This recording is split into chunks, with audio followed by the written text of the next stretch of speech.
a Castilla y León y os acercáis a Palencia, pues en Valladolid, digo, allí tengo yo que estar porque siempre es una oportunidad más de visitar mi tierra a la que tanto debo y a la que tanto tiempo he dedicado.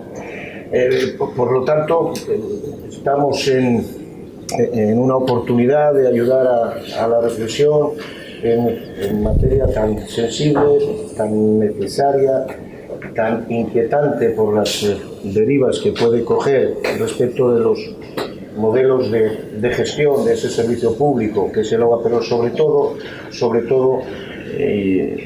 ya lo tenemos también en la convocatoria, porque tenemos una misión, o se tiene una misión de asegurar la sostenibilidad de ese servicio básico esencial, ese derecho humano que es el agua como patrimonio de la humanidad, que debe ser debidamente gestionado, debidamente optimizado, debidamente respetado.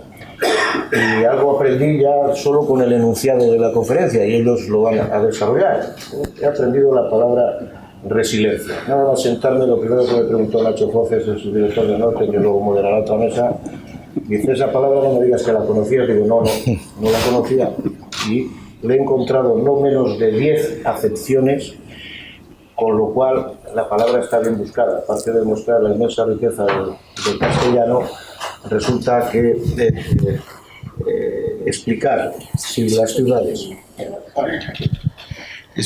Bueno, se me estaba oyendo, si les parece, la quitamos. O sea, yo creo que de las acepciones, la resiliencia afecta a la ingeniería, afecta al medio ambiente, afecta a la tecnología, describe la tecnología, al derecho y el urbanismo, ¿no?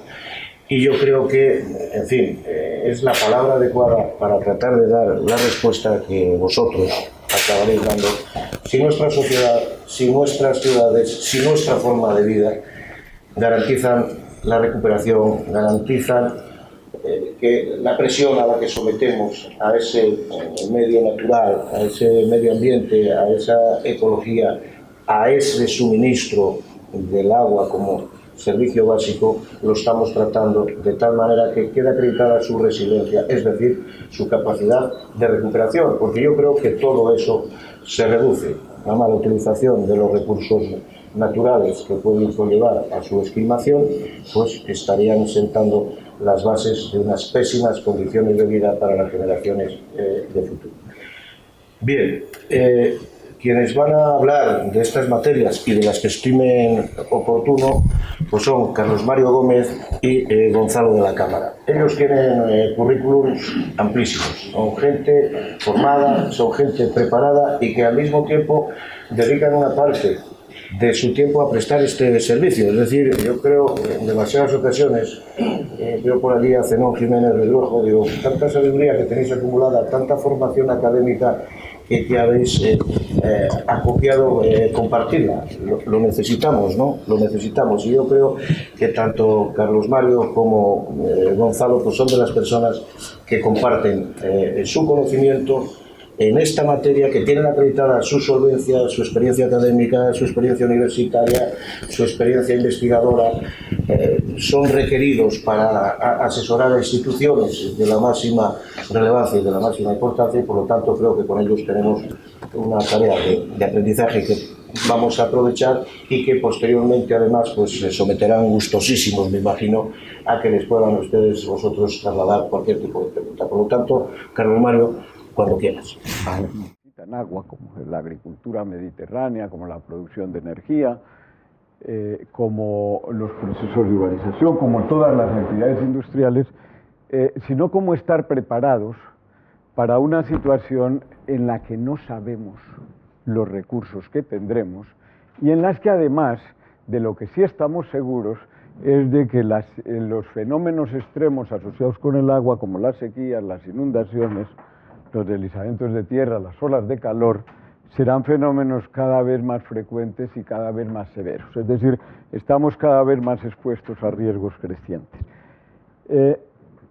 Por eso la seguridad hídrica, construir una sociedad que sea capaz de garantizar una cobertura suficiente de las demandas de agua para la vida, para el funcionamiento de la economía y para el mantenimiento de unos ecosistemas que son los que nos pueden proveer de agua, y conseguir todo eso con un nivel de riesgo aceptable para la sociedad, es algo que se convierte en los últimos años en el tema central de la agenda hídrica. Sin embargo, esa es la idea, es decir, de lo que se trata es de tener una sociedad capaz de aguantar lo que pueda pasar en el futuro. Y en eso nunca hemos pensado en la planificación hidrológica. Si nosotros miramos cómo se han hecho los planes de cuenca y miramos las metodologías que se han utilizado, tenemos modelos hidrológicos y los seguimos utilizando que presumen que el futuro es predecible y que planifican para un futuro predecible en el que lloverá lo que ha llovido en los últimos 50, 100 años. Es decir, todos los modelos hidrológicos españoles están montados con las mejores series de información de datos hidrológicos, incluso cada 15 minutos, que cubren series de 40, 60 años y que utilizamos para suponer que el futuro se parecerá al pasado, y en función de esa restricción hidrológica que tenemos, planificamos, construimos obras hidráulicas y resolvemos los problemas. Ese modelo funcionó, pero no puede seguir funcionando, no solamente porque el futuro hidrológico es incierto, sino porque además ya hemos completado con éxito las posibilidades de movilizar el agua de que disponíamos en el pasado. Es decir, España es una sociedad hidrológicamente madura, que ha aprovechado las oportunidades de movilizar recursos, y ya no quedan mayores posibilidades de crear nuevas obras hidráulicas de gran tamaño, de resolver los problemas de esa manera. Pero seguimos heredando el mismo marco institucional que funcionó con éxito en esos años anteriores. Entonces, ¿cuál es el problema que tenemos? A mí me gustaría retomarlo porque me parece que es un poco la idea anterior. Los problemas del agua, cuando sobreviene la escasez, son conflictos sociales. El agua es escasa significa hay distintas personas, distintos grupos sociales que tienen aspiraciones sobre un recurso que no es suficiente para satisfacer las aspiraciones de todos. Generan conflictos sociales, y además muchos de esos conflictos sociales se resuelven con un mayor deterioro del medio ambiente y agravando problemas de escasez. Las cuencas mediterráneas, a las que Pucheo le daba la bienvenida al Duero, tienen zonas en las que el agua es muy productiva, pero en las que se utiliza por lo menos un 70% más de los recursos disponibles de largo plazo, suponiendo que contemos con los mismos que contábamos en el pasado. Ahora tenemos menos y tenemos mayor riesgo de escasez. Es decir, en cierto modo, la sequía del Duero es el resultado de un cierto fracaso institucional que ha extendido la escasez sobre el territorio español y que ha llevado la escasez a zonas donde la escasez de agua no es un fenómeno natural, porque hay una oferta abundante de agua y hay una dotación de agua por habitante que es muy superior a la que se necesitaría. En cierto modo, la idea de que lo que se necesita es tecnología e inversión es la receta anterior. Necesitamos tecnología para resolver el problema de movilización de recursos y dinero para apaciguar los conflictos sociales, además de garantizar las obras hidráulicas. Se pueden poner muchos ejemplos. El éxito del Guadiana no está en las soluciones que consiguieron llevar por una tubería el agua que la naturaleza ya no era capaz de llevar a una reserva de la biosfera con un valor económico y ecológico esencial. El éxito relativo del plan del Guadiana está en los más de 3.000 millones que se utilizaron para comprar predios y de esa manera amortizar derechos de agua, de tal manera que ya no había más presión sobre el recurso y por lo tanto se podía revertir el proceso de agotamiento de los acuíferos y demás. Es decir, tenemos los dos componentes de una política tradicional, la solución tecnológica y el dinero. No es tan importante el dinero, la inversión, para resolver el problema tecnológico o para poner en una solución tecnológica, sino para resolver los conflictos sociales. Y el mismo problema lo tenemos con el plan de regadíos. Los planes de modernización de regadíos Están muy bien porque mejoran la eficiencia hídrica. Están muy bien porque disminuyen los metros cúbicos que se necesitan por tonelada de trigo o por hectárea en las zonas donde todavía cabe la posibilidad de cambiar las técnicas de riego a sistemas más eficientes. El problema está en que esas soluciones tecnológicas son una oportunidad que se debe utilizar con el objetivo claro que debería estar en la solución de los problemas del agua y no en la solución de los problemas de la agricultura. ¿Por qué? Porque la solución de los problemas de la agricultura en el largo plazo se tiene que poner en la capacidad del recurso, y de ahí nuevamente estamos con el tema de la seguridad hídrica y de la resiliencia. De nada vale mantener en funcionamiento un cuerpo enfermo o que necesita transfusiones permanentes, o hacer un trasplante de corazón a un cuerpo que funciona de tal manera que se puede destruir el corazón nuevo de la misma manera que destruyó el original. Es decir, no se trasplanta un corazón sin haber hecho una solución del problema. Y por lo tanto, toda la política agraria se debe concentrar en mejorar la seguridad hídrica. Está bien la eficiencia, está bien utilizar 3.600 millones de euros en mejorar la eficiencia de las técnicas de riego, pero la pregunta que sigue sin resolverse es los 3.000 hectómetros cúbicos de agua que se ahorran de acuerdo con eso, ¿a dónde van? Y esa pregunta no se ha resuelto, y hay muchos estudios en la Unión Europea, y hay muchos estudios en la FAO, y hay muchos estudios en el Banco Mundial, porque no es un problema solo de los planes de modernización españoles. Hace un mes sacó un estudio la FAO demostrando que sus planes de modernización de regadíos en el mundo no servían para ahorrar agua, servían para aumentar la disponibilidad de agua para otros cultivos de más valor, servían para resolver déficits que ya estaban presentes, y por lo tanto, de los 3.000 hectómetros cúbicos que se podía reservar, ninguno de ellos probablemente está dedicado a resolver los temas de escasez. Hay estudios en Andalucía, hay estudios en el Segura que ponen en duda que esas políticas realmente estén sirviendo para mejorar la escasez. Y todo por un motivo, porque la política no está diseñada para convertir esa oportunidad tecnológica en la modernización de regadíos en una mayor disponibilidad de recursos o en una mejor conservación de los acuíferos y de los ríos. Ese es el elemento que falta. Una cosa es ahorrar agua y otra es decir, bueno, ¿y esos ahorros para qué? ¿A dónde van? ¿A mejorar la renta agraria? Vale, sí, pero si solo hacemos eso, la escasez no la habremos resuelto, ni habremos resuelto el déficit de sequía. A resolver problemas de desarrollo rural, también sin duda, a retener población en el territorio, todo eso es bueno, pero nos falta el elemento esencial del terreno, y es que esas cosas no son sostenibles sin un recurso hídrico bien conservado. Esa es la pregunta que falta por resolver, y ese es el otro elemento de la inercia institucional. ¿Respuestas? Empezar de una vez. No las des ahora. Le dejamos un poco. Le dejamos a Gonzalo. Sí. Yo me quedo, te la voy a reiterar al final, si te parece. Muy bien, sí. Gracias, Tema. Bueno, cuando conversé con Carlos Mario sobre esta conversación, decidimos que él pondría sobre la mesa un mensaje que así me ahorro, que es el mensaje de estamos discutiendo sobre cuestiones banales.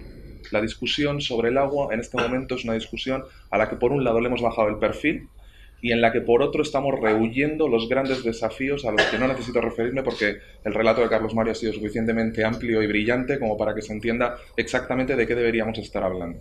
Bien, cuando aterrizamos toda esta discusión, que es una discusión que se plantea a nivel de la cuenca, cuando la llevamos a la necesidad de garantizar seguridad hídrica para los usos urbanos, nos encontramos con una primera contradicción que no somos capaces ni siquiera de resolver de manera pedagógica al ciudadano.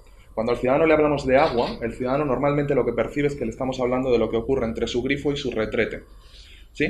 Hasta el punto de que la mayor parte de los ciudadanos viven a veces con una pequeña ficción, que es esta ficción de que el agua viene del grifo, cuando en realidad han tenido que ocurrir muchas cosas antes de ese grifo y ocurren muchas cosas después de que se retiren nuestras aguas residuales en el retrete.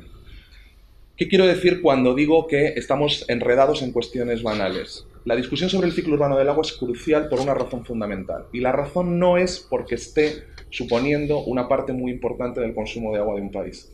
Es un porcentaje muy pequeño en relación al consumo de agua, por ejemplo, de la agricultura que se ha mencionado aquí, tanto por Josep Puigdemont como por Carlos Mario Gómez.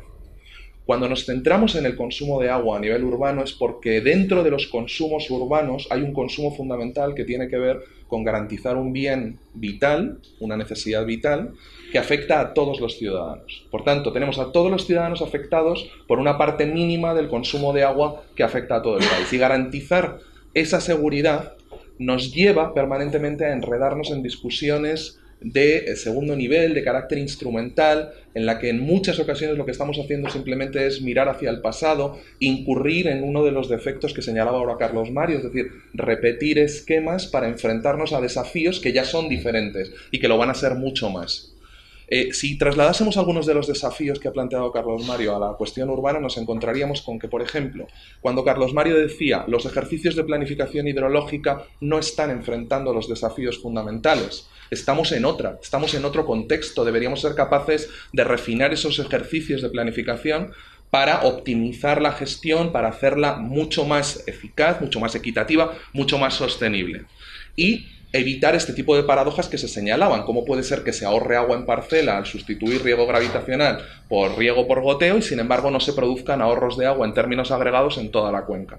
Bien, cuando trasladamos esa discusión al ámbito urbano nos encontramos, por ejemplo, con que las empresas de servicios de agua se enfrentan a un desafío fundamental. Sus modelos de toma de decisión no sirven en este contexto.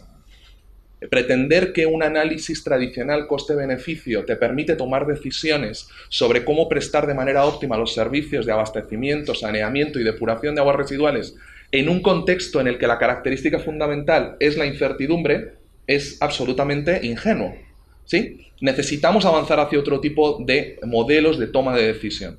Pero aquí nos enfrentamos a un conflicto fundamental. Cuanto más cerca estamos del ciudadano, cuanto más cerca estamos del agua bien llamada de boca, ¿sí? Ya sabemos que hay muchos más usos, pero el agua de boca creo que nos da una idea de lo importante que es este servicio. Nos encontramos con una paradoja importante y es el permanente conflicto que hay entre aquellos que tienen tendencias tecnocráticas, que con arrogancia intelectual piensan que todo son decisiones técnicas y que por tanto para resolver cualquier conflicto en relación al ciclo urbano del agua lo único que hay que hacer es aplicar enfoques que respondan a esos criterios técnicos, y al revés, aquellos que consideran que las decisiones del agua son decisiones puramente emocionales, guturales, ¿sí? Que tenemos que resolver desde la pasión y desde una visión identitaria, una visión de una relación muy directa con ese servicio de agua. Bueno, entre medias hay una gama de oportunidades inmensa. Y una de las características que tiene hoy la discusión en relación al ciclo urbano del agua es que estamos cometiendo un error que en las clases de economía intentamos permanentemente evitar, que es reconocer que si uno espera a la crisis para tomar decisiones, la gama de alternativas disminuye y el coste de esas alternativas es mucho mayor. Si hago el ejercicio de pensar sobre cuáles son parte de los problemas, de los desafíos que se están planteando hoy en España en relación a la discusión sobre los modelos de gestión del ciclo urbano del agua, nos encontraremos con que en realidad el agua está pagando facturas que no le corresponden necesariamente al agua. ¿Por qué? Porque en la política de agua buena parte de lo que ocurre fuera de la política de agua. Es decir, aquí estamos tomando decisiones en un contexto en el cual ha habido decisiones previas en el desarrollo urbanístico, en el desarrollo agrícola, ha habido temas mal resueltos que tienen que ver con la provisión de servicios públicos en general, una dialéctica mal resuelta igualmente sobre qué parte de nuestras decisiones críticas le debemos dejar al Estado y qué parte le debemos generar condiciones para que entre el mercado. Y en este contexto nos encontramos con que desafíos que en realidad se plantean para la gestión de cualquier servicio de titularidad pública se trasladan al agua con la complejidad añadida que añaden los problemas de agua, como se han señalado previamente. En ese contexto en el que tenemos una asimetría entre a qué le estamos dedicando energía, cuáles son los problemas a los que le dedicamos tiempo y cuáles son los problemas que estamos obviando de medio y largo plazo que no estamos siendo capaces de enfrentar, llegamos a una paradoja central. Y es la paradoja según la cual algunos piensan que el modelo de gestión es determinante, es decir, que la composición del capital de quien opera el servicio, ¿sí?, es determinante y en función de cómo sea uno u otro tendrá que enfrentar diferentes desafíos. Bueno, esta afirmación es absolutamente falsa. Los desafíos a los que uno se tiene que enfrentar son iguales si la empresa que presta el servicio es pública, mixta o privada, o si el ayuntamiento decide prestar su servicio en gestión directa a través de un servicio municipal o de una empresa municipal creada con carácter ad hoc. Los desafíos son los mismos y es importante que el ciudadano entienda que esta discusión es una discusión instrumental. Cuidado, no irrelevante. Público o privado no es una discusión irrelevante. Tuvimos en alguna sesión previa del Foro de la Economía del Agua el lujo de tener a una catedrática de ética de la Universidad Autónoma de Barcelona, Victoria Camps, y Victoria Camps lo dejó clarísimo desde su perspectiva como filósofa. Ella dijo, la discusión público-privado es irrelevante siempre que prevalezca el interés general. Y de esto es de lo que me gustaría hablar. Me gustaría hablar de cómo se traslada la discusión, que es una discusión en realidad sobre el desarrollo social, sobre el desarrollo económico, sobre nuestro modelo productivo que estaba planteando Carlos Mario, cómo trasladarla al ámbito de las ciudades. Y cuando se traslada al ámbito de las ciudades, nos encontramos con que esa discusión prevalece. ¿Cuáles son los desafíos fundamentales? Pues lejos de lo que se piensa, tampoco son algunas de las prioridades que se señalan habitualmente desde el sector. Cuidado, el sector las señala de manera no solo legítima, sino muy acertada. Cuando el sector dice la recuperación de costes es esencial porque si tenemos un déficit en la tarifa no vamos a ser capaces de generar los recursos necesarios para acometer las inversiones necesarias, tiene toda la razón. Pero a continuación debemos añadir algo más, reconocer que esa recuperación de costes se haga como se haga, vía tarifa o no, pero esa recuperación de costes es esencial para cumplir con objetivos de política pública. Y hay un empobrecimiento en la discusión porque al final parece que el que defiende la gestión directa defiende lo público y el que no defiende la gestión directa está en contra de lo público. Y yo que soy de sangre bastante fría, les digo que esto me agota. Me resulta agotador tener que ir permanentemente explicando que los que estamos sentados ahora mismo aquí tenemos un compromiso explícito con lo público, pero con lo público con mayúsculas. No con si el modelo de gestión es público o privado, sino con cuáles son los objetivos reales que debería resolver la política de agua o los objetivos reales que se deberían resolver en cuanto al ciclo urbano de agua. Si traemos la discusión al caso de Valladolid, sobre el que he leído y que me parece un caso interesantísimo, observamos cosas muy interesantes. Venimos de dos concesiones, una de ellas ya de 20 años. En esa concesión nos encontramos con que han ocurrido cosas, por ejemplo, como las siguientes. Y cuando les cuente lo que ha ocurrido, muchos de ustedes lo conocerán, pero los que no lo conozcan, lo reconocerán por otras realidades. Aquí la empresa concesionaria ha estado pagando un canon concesional para poder prestar el servicio, que en total a lo largo de estos 20 años ha supuesto más de 125 millones de euros. De esos 125 millones de euros hubo decisiones en la corporación local anterior, ¿sí?, durante 2 décadas, en las cuales se gastó el 20% en cosas vinculadas a la gestión del ciclo urbano del agua y el 80% en obras de ornato. ¿Sí? El 80% de esos 125 millones de euros se han gastado en todas esas cosas que nos encantan, rotondas, etc. ¿Bien? Ahí tenemos un problema de legitimidad fundamental. ¿Por qué? Porque no nos olvidemos de que ese canon concesional se convierte en una fiscalidad implícita que se traslada al ciudadano. Y una parte de ese riesgo que se le traslada al ciudadano, el ciudadano termina pagando en la tarifa para que la empresa pueda, a su vez, hacer frente a ese canon concesional ante el ayuntamiento. ¿Verdad? Bien, haya habido un problema, pero este fallo es un fallo, muchas veces hablamos, nosotros damos clase, sobre fallos de mercado. En este caso lo que hay es un fallo público, hay un pago explícito de algo que se podría dedicar a mejorar los servicios de agua y saneamiento y no se dedica a eso. Claro, parte de las consecuencias de esto las vemos claras y se dan en Valladolid como se dan en otros muchos lugares. Por ejemplo, nos encontramos con que en Valladolid el 20% de la red de abastecimiento, ¿sí?, pese a que la edad media está por encima de los 20 años, pero el 20% de la red de abastecimiento ya tiene más de 55 años. El 30% de la red de alcantarillado tiene más de 63 años. Es decir, estamos en riesgos explícitos. Ustedes conocen mejor que yo cómo en determinadas situaciones se producen reventones de tuberías y durante un tiempo en determinados barrios de la ciudad se produce un corte del suministro. Bien, ¿qué necesitamos para hacer frente a ese envejecimiento de la infraestructura? Pues parte de lo que se necesita es garantizar los recursos necesarios para invertir en nuevos desarrollos y en el mantenimiento de esa infraestructura. Y aquí entramos en un tema que es complementario a algo que ha señalado Carlos Mario. Carlos Mario implícitamente lo que decía es la gestión del agua es la gestión de conflictos sociales, ¿sí? Yo añadiría, la gestión del agua es la gestión de riesgos. Como sociedad nos debemos un debate serio para decidir qué parte del riesgo soporta el ciudadano en tanto que cliente de una empresa privada o pública, mixta o como sea, de agua, a través de la tarifa, qué parte ese ciudadano soporta del riesgo a través de impuestos o de otros tributos, ¿sí? Y qué parte de ese riesgo trasladamos al sector financiero y qué parte del riesgo trasladamos al sector privado. No olvidemos que el sector privado aquí tiene un incentivo fundamental. Si el sector privado no presta bien el servicio, en algún momento eso le va a repercutir de manera negativa y va a tener que dar explicaciones a sus accionistas. Por tanto, hay un incentivo real en prestar el servicio de una manera sostenible, equitativa y eficiente. Y quiero señalar un par de... Estás dejando algunas preguntas interesantes y te voy a hacer la misma operación que a Carlos Mario.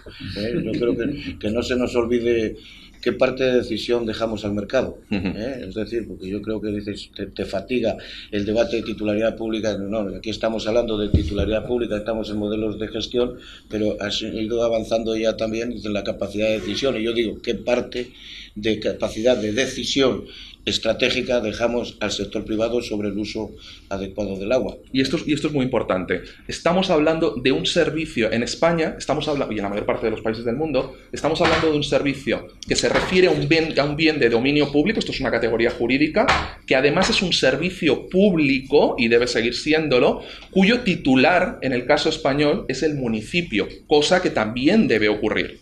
Bien, no está en juego, o en este momento no está en juego, una discusión sobre la titularidad municipal de los servicios. Ahora bien, cuando uno observa los modelos que están funcionando a nivel nacional en otros lugares, observa que no por casualidad, buena parte de esos modelos tienen una característica común. Y no es el hecho de que sean públicos o privados o mixtos, sino el hecho de que son modelos de provisión supramunicipal. Aquí tenemos el caso del Consorcio de Aguas de Vizcaya, o tenemos el caso de Murcia, o tenemos el caso del Canal de Isabel II en la Comunidad de Madrid, o el caso de la empresa mixta que presta el servicio en el área metropolitana de Barcelona. Es decir, todos esos modelos tienen una característica fundamental. Se dieron cuenta de que la escala no era suficiente, necesitaban ampliar la escala. En el caso de Valladolid también hay un tema de escala.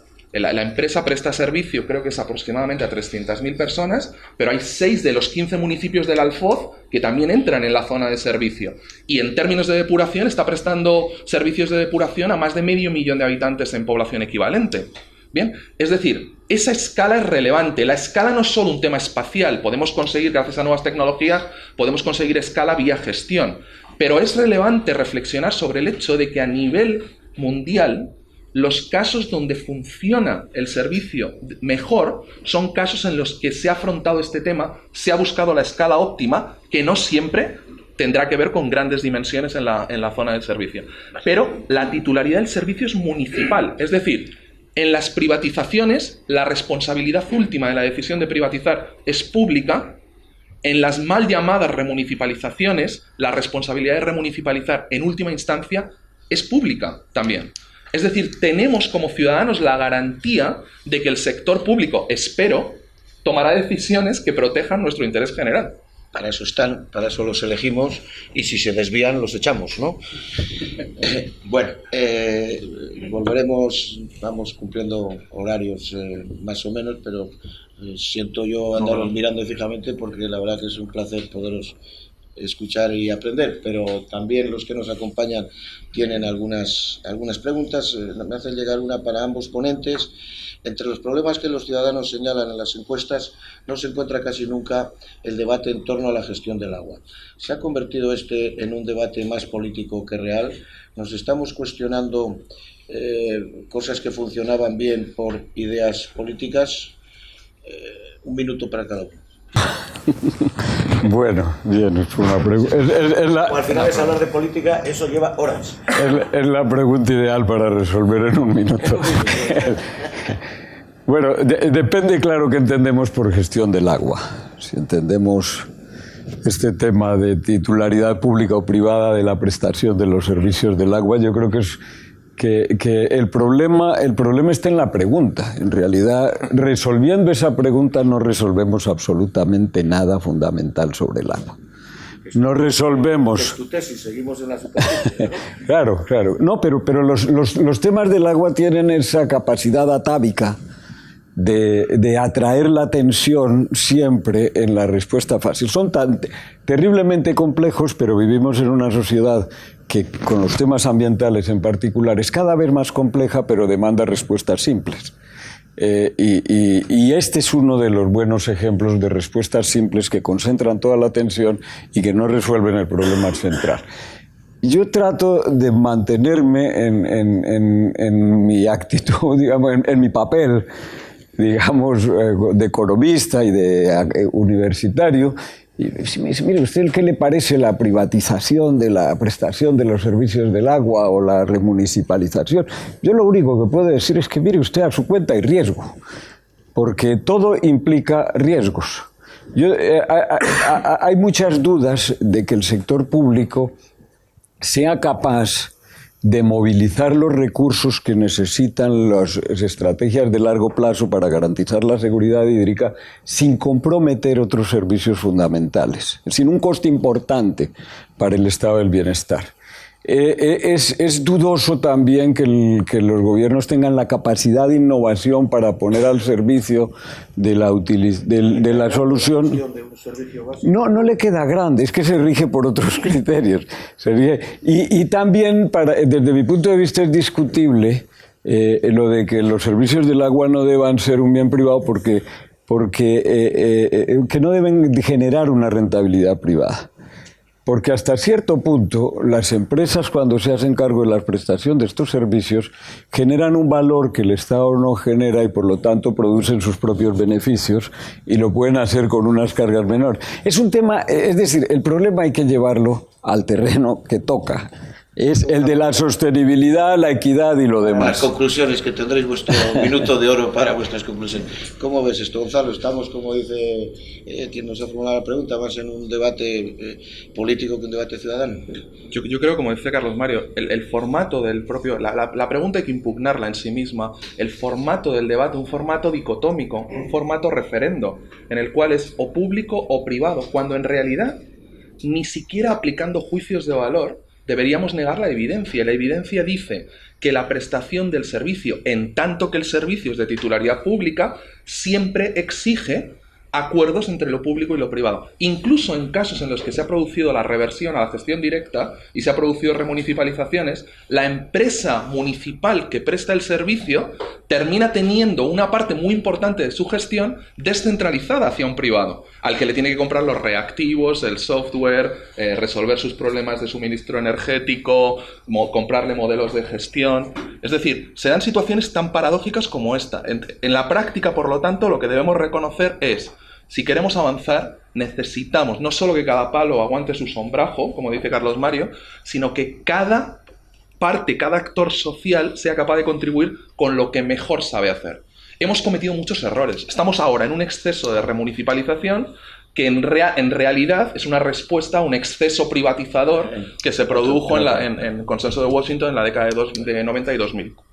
Carlos Mario, te preguntan, ¿cómo puede aumentar la conciencia en torno al recurso y abandonar el dogma de que se paga demasiado por el agua? ¿Qué esfuerzo puede hacer el ciudadano para lograr la seguridad hídrica? Me estoy haciendo un mayor, ya me estoy dando cuenta yo, pero también creo que alguien escribe con letras pequeñas para chinchar al moderador, ¿eh? Se entiende la pregunta, ¿verdad? Bueno, sí, yo creo que la respuesta es poner delante los problemas auténticos a los que nos enfrentamos con el tema del agua.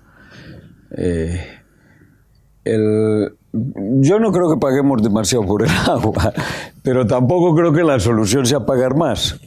No, si por el agua no pagamos nada. No pagamos nada. Porque cuando abres el grifo esté ahí, ¿no? Pero por el agua no. Ese es otro debate importante. Es decir, tenemos que cambiar el chip sobre el tema del agua. Por ejemplo, yo quiero volver sobre el tema de los planes de cuenca. España pasó de ser el modelo de gestión hidrológica en la Unión Europea a ser el único país europeo que no entregó los primeros planes de cuenca de la Directiva Marco del Agua. ¿Por qué? No porque no tuviéramos la tecnología. Nos pilló la crisis y nuestros planes de cuenca que estaban escritos se quedaron igual que las casas sin vender en el 2008. Es decir, teníamos unos planes que no nos los podíamos permitir con la crisis que sobrevino en el 2008. Y uno de los grandes peligros que corremos en este momento es que hayamos desaprovechado la crisis para aprender la lección. Es decir, que la solución no está solo en dinero y en tecnología. La solución tiene que estar en pensar, por ejemplo, en un gran sistema de financiación del sector del agua que sea capaz de garantizar la sostenibilidad de la prestación de los servicios. Y que además sean unos precios equitativos. Todo eso está inventado. Todo eso está inventado. Pero no tendremos legitimidad para mejorarle a las personas, para mejorar el nivel de financiación del sector, si no enfrentamos a la gente con sus decisiones sobre el agua.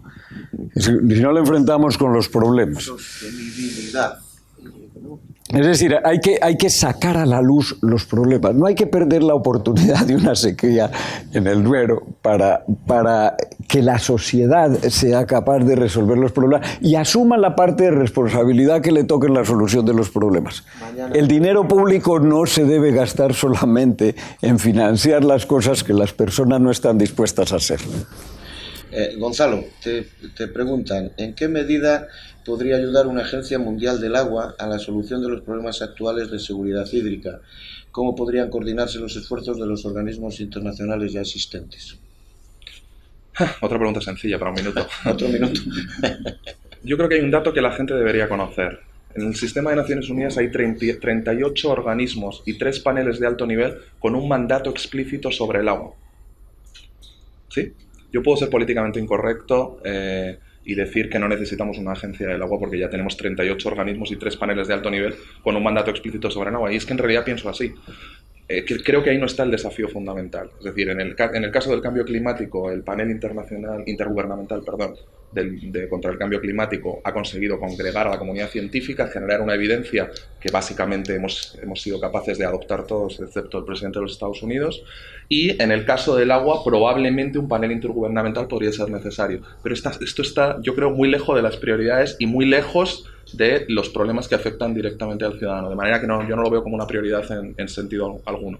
Que no es la fórmula para... Yo creo que no. Yo creo que no. Y además, sobre todo eso, porque hay mucha distancia entre esta pregunta que está referida no solo al ámbito internacional, sino al recurso, y la discusión que manteníamos, por ejemplo, cuando Carlos Mario contestaba la pregunta previa en relación al servicio y a las ciudades, es decir, al servicio de proximidad. En el campo del agua hay una dialéctica permanente también mal resuelta, que tiene que ver con, por un lado, buscar soluciones federales, grandes cooperaciones, mecanismos de integración de políticas sectoriales, y por otro lado, el principio de subsidiariedad que nos dice que un servicio debe ser prestado de la manera más próxima al ciudadano. Entonces, en esta dialéctica es como una lavadora que por un lado centrifuga, pero por otro lado tiene fuerza centrípeta. Pues estamos en ese lío, metidos en la lavadora, dando vueltas, confundidos, mareados. Y en el tema, por ejemplo, de las tarifas que se señalaba antes, estamos en una especie de competición absurda para ver quién promete la tarifa más barata. Aunque eso ponga en cuestión la seguridad hídrica en las ciudades. Una discusión absolutamente ridícula. Para una plataforma televisiva, ¿no? Sí, pero hoy es mucho más agradecido, mucho más, aparentemente mucho más contemporáneo, mucho más progresista defender tarifas bajas, impuestos bajos, que hacer el ejercicio que estaba haciendo Carlos Mario ahora mismo y que comparto plenamente, de decir, cuidado, es que la tarifa del agua no es cara. En sentido alguno es una tarifa cara. Mucho menos en una ciudad como Valladolid. Bueno, una última pregunta está para Carlos Mario. El plan de modernización de regadíos prevé un enorme ahorro de agua, pero ¿qué sistemas de evaluación se han implementado para medir la consecución de resultados? Esa se puede resolver en menos de un minuto. Venga, se agradece. Ninguno. No tenemos una cultura de evaluación ex post. Esa es una de las grandes deficiencias que falta en la gestión pública, pero también en la gestión privada. Es decir, si la administración estuviera dotada de un sistema, venga, hemos hecho estos planes. 3, 4 años después, una vez completado el proceso de inversión, vamos a evaluar los resultados. ¿Cuánta agua hemos ahorrado? ¿Pero me lo estás diciendo en serio que no se hacen esas No hay un plan de evaluación de resultados ex post de los planes de modernización de regadíos. No lo hay. Estamos hablando de inversiones 1.000 millones. Pero no lo hay. No hay una evaluación ex post de la planificación hidrológica. Hay una actualización del escenario para hacer el nuevo plan hidrológico. Pero no hay nadie que nos diga, hemos conseguido... Mire, los planes de modernización de regadíos empiezan con una frase muy simple. Nos vamos a gastar 3.600 millones de euros en ahorrar 3.000 millones de metros cúbicos de agua. Esa frase debería ser objeto hoy de una evaluación que nos dijera, venga, la administración ha conseguido ahorrar. Y no lo hay. No hay una evaluación en el terreno. Hay una promesa. Como los embalses, como las obras de ingeniería, se construyen con una promesa. Pero no hay una evaluación ex post. Y tampoco hay una evaluación ex post de resultados. Y por esa falta de cultura de evaluación, el Estado no es capaz de evaluar los servicios que se concesionan o que se externalizan. El gobierno no tiene una cultura de evaluación que le permita evaluar lo que hacen las empresas privadas que prestan los servicios públicos.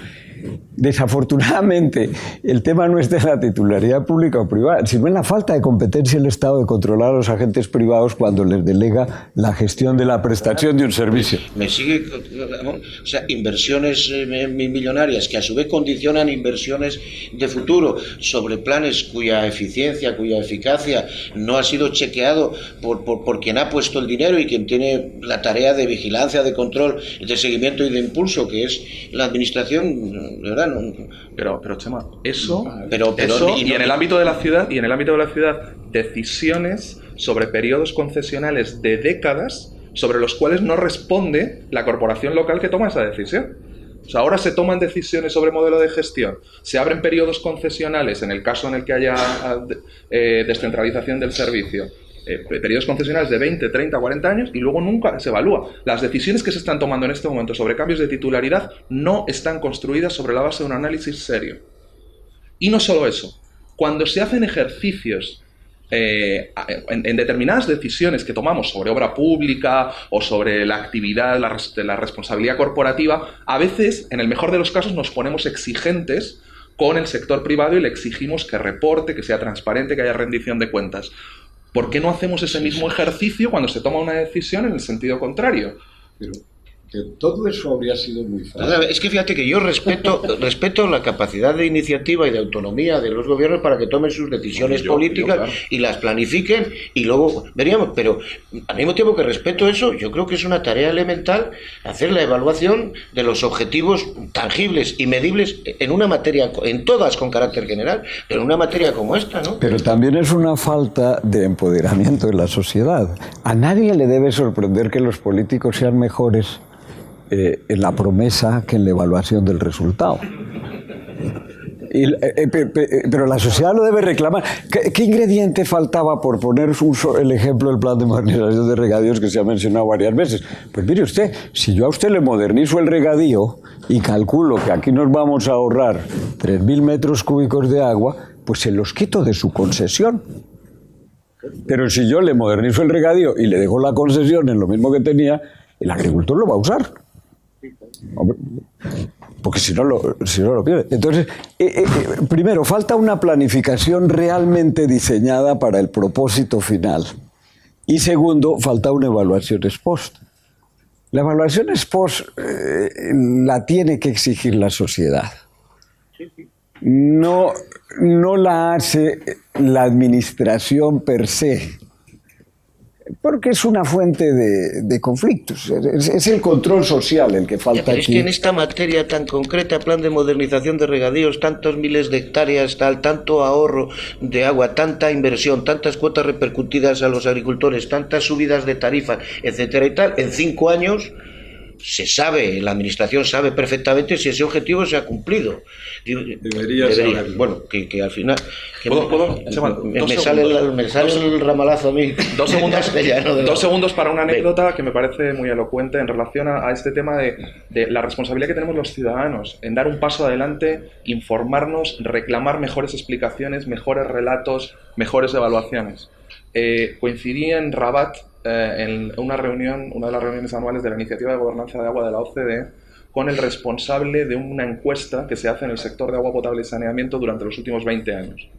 Y le dije, oye, qué interesante, tienes visión y tienes datos casi de panel, o sea, tienes una cohorte a la que puedes seguir en el tiempo y saber cómo evoluciona su percepción sobre el sector de agua y saneamiento. Le dije, ¿cuál es el principal resultado?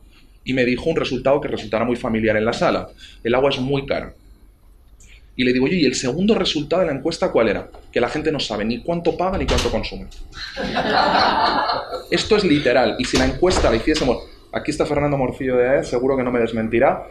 Si este mismo ejercicio lo hacemos en España, nos encontraremos con resultados muy similares. La mayor parte de los que estamos sentados aquí no tenemos idea de si nuestra tarifa es bimestral o trimestral y de cuánto pagamos en realidad. Y si lo sabemos, nunca lo hemos puesto en contexto con otro tipo de consumos que hacemos, por ejemplo, en estas tonterías. Bien. Señores, nos hemos excedido un poquito en el tiempo, pero, en fin, cada uno su minuto a modo de alguna conclusión. Pero minutito. Carlos. Bueno, no, a ver, yo lo único que puedo decir es que este es un tema apasionante y que es un tema en el que todos tenemos que mejorar en nuestras capacidades de comunicación, porque al fin y al cabo los temas del agua son temas sociales, son temas de cooperación.